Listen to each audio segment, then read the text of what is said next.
ಲಡ್ಡು, ನಿನಗೆ ಹೇಳ್ತಾ ಇರೋದು ಕೇಳಿಸ್ತಾ ಇಲ್ವಾ? ಆ ಭೂತ ಈ ಮನೇಲಿರೋ ಎಲ್ಲರನ್ನೂ ತಲೆ ಕೆಡಿಸಿದೆ.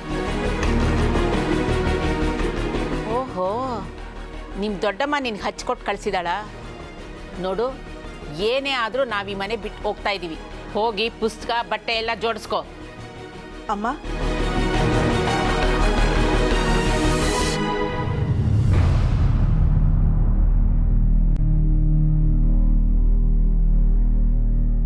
ಅಮ್ಮ, ನಾನು ಲಡ್ಡುಗೇನು ಹೇಳ್ಕೊಟ್ಟು ಕಳಿಸಿಲ್ಲಮ್ಮ. ಈ ಮನೇಲಿ ಎಲ್ರಿಗೂ ಅಂಜಲಿ ಬಗ್ಗೆ ಪ್ರೀತಿ ಇದೆ. ಯಾರಿಗೂ ಈ ಮನೆ ಬಿಟ್ಟು ಹೋಗೋದು ಇಷ್ಟ ಇಲ್ಲಮ್ಮ. ಪಾಪ ಅವಳೊಬ್ಬಳನ್ನೇ ಬಿಟ್ಟು ನಾವು ಯಾರೂ ಹೋಗೋದು ಬೇಡಮ್ಮ. ನೀನು ನಿನ್ನ ಭೂತ ನನ್ನ ಮಗಳ ಬಾಳನ್ನ ಎಷ್ಟು ಹಾಳು ಮಾಡಬೇಕೋ ಅಷ್ಟು ಹಾಳು ಮಾಡಿದ್ದಾಯ್ತು. ಇನ್ನೇನು ಬಾಕಿ ಉಳಿದಿದೆ?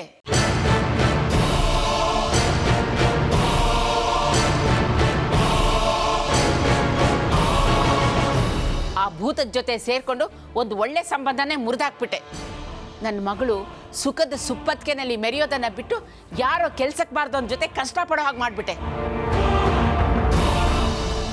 ಇಷ್ಟು ಸಾಲದು ಅಂತ ಆ ಭೂತದ ಶಕ್ತಿಯಿಂದ ನನ್ನ ಮಗನ ವಶೀಕರಣ ಮಾಡ್ಕೊಂಡಿದ್ಯಾ?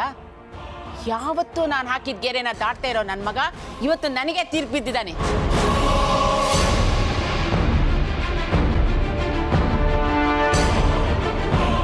ಅಮ್ಮ, ನೀನು ನನ್ನ ಅಮ್ಮ ಅಂತ ಕರಿಬೇಡ. ನೀನು ನನಗೆ ಸೊಸೆನೂ ಅಲ್ಲ, ನನ್ನ ಮಗಳಾಗೋ ಯೋಗ್ಯತೆನೂ ನಿನಗಿಲ್ಲ.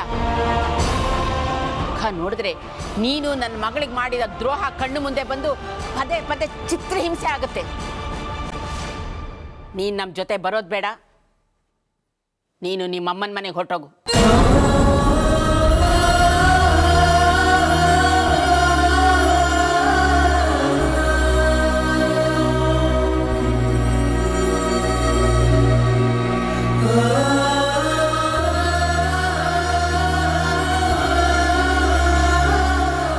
ಏನು ಮಾತಾಡ್ತಾ ಇದೆಯಾ ನೀನು?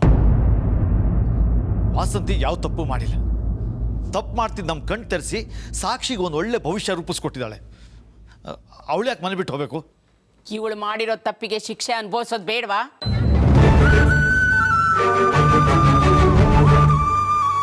ಅದಕ್ಕೆ ಇವಳು ಮನೆ ಬಿಟ್ಟು ಹೋಗಲೇಬೇಕು.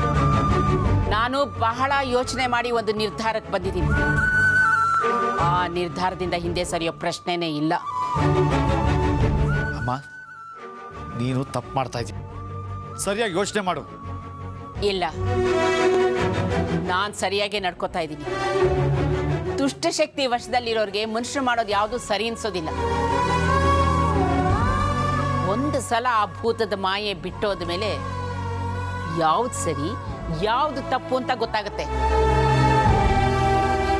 ನೋಡು ನರಹರಿ, ನಿನ್ನ ಹೆಂಡತಿ ನಮ್ಮ ಜೊತೆಲಿದ್ರೆ ಒಂದಲ್ಲ ಒಂದು ದಿನ ನನ್ನ ತಲೆ ಕೆಟ್ಟು ನಾನು ಆ ಭೂತದ ಕೈ ವಶ ಆಗ್ಬಿಡ್ತೀನಿ.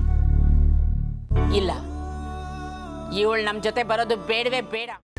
ಕೈಮಾ ಲಿವರ್ ಚಕ್ಕಣ ಮಾಡುವ ವಿಧಾನ: ಒಂದು ಬಾಣಲಿಗೆ ಎಣ್ಣೆ, ಈರುಳ್ಳಿ ಹಾಕಿ ಹುರಿದು ಶುಂಠಿ ಬೆಳ್ಳುಳ್ಳಿ ಪೇಸ್ಟ್, ಅರಿಶಿನ, ಪುದೀನ, ಕೊತ್ತಂಬರಿ ಸೊಪ್ಪು, ಲಿವರ್, ನೀರು, ಬೇಯಿಸಿದ ಕೈಮಾ, ಟೊಮ್ಯಾಟೊ ಪ್ಯೂರಿ, ಗರಂ ಮಸಾಲ, ತುಪ್ಪ ಮುಚ್ಚಳ ಮುಚ್ಚಿ ಬೇಯಿಸಿ. ಈಗ ಕೈಮಾ ಲಿವರ್ ಚಾಕಣ ಸವಿಯಲು ಸಿದ್ಧ. ನಮ್ಮ ಇವತ್ತಿನ ಕಾರ್ಯಕ್ರಮದಲ್ಲಿ GFC ಖ್ಯಾತಿಯ ಕೃಷ್ಣಪ್ಪನವರು ಒಳ್ಳೆ ಚಾಕ್ನವನ್ನ ಮಾಡಿ ಕೊಟ್ಟಿದ್ದಾರೆ.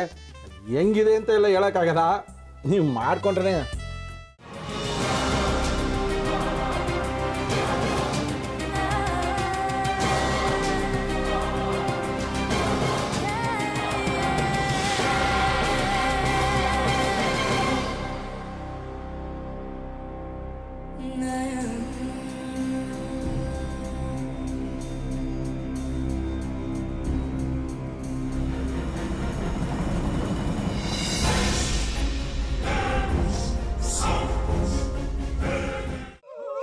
ಎಟ್ಟಿ ತಕೊಳಕ್ ಬಂದವ್ರನ್ನ ಸುಮ್ಮನೆ ಬಿಡಲ್ಲ, ರೂಮ್ ಕರ್ಕೊಂಡೋಗಿ ಸಾಯಿಸ್ಬಿಡ್ತದೆ.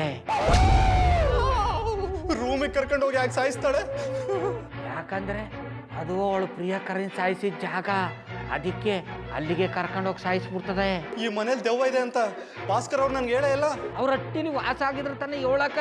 ಹಟ್ಟಿಲಿ ವಾಸ ಆಗಿರೋರ್ನ ಯಾನು ಮಾಡಲ್ಲ, ಆದ್ರೆ ಹಟ್ಟಿ ತಕೊಳಕ್ ಬಂದವ್ರನ್ನ ಅದು ಸುಮ್ಮನೆ ಬಿಡಲ್ಲ ಬಿಡಲ್ಲ ಬಿಡಲ್ಲ. ಇದನ್ನೆಲ್ಲ ಹೇಳ್ತಿದ್ಯಲ್ಲ, ನೀ ಯಾರು?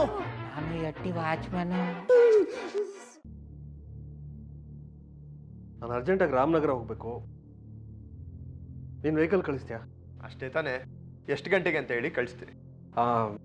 ಮೊನ್ನೆ ಯಾರೊಬ್ರನ್ನ ಕಳಿಸಿದ್ಯಲ್ಲ, ಅವನೇ ಕಳಿಸು, ಚೆನ್ನಾಗಿ ಓಡಿಸ್ತಾನೆ ಅವನು. ಮೊನ್ನೆನಾ? ಹಾ, ಶಿವು ಇರಬೇಕು. ಹಾಂ, ಅವನೇ. ಅಯ್ಯೋ, ಅವ್ನು ನಿನ್ನೆಯಿಂದ ಕೆಲಸಕ್ಕೆ ಬಂದಿಲ್ಲ. ಫೋನ್ ಮಾಡಿದ್ರೆ ರಿಸೀವ್ ಮಾಡ್ತಿಲ್ಲ.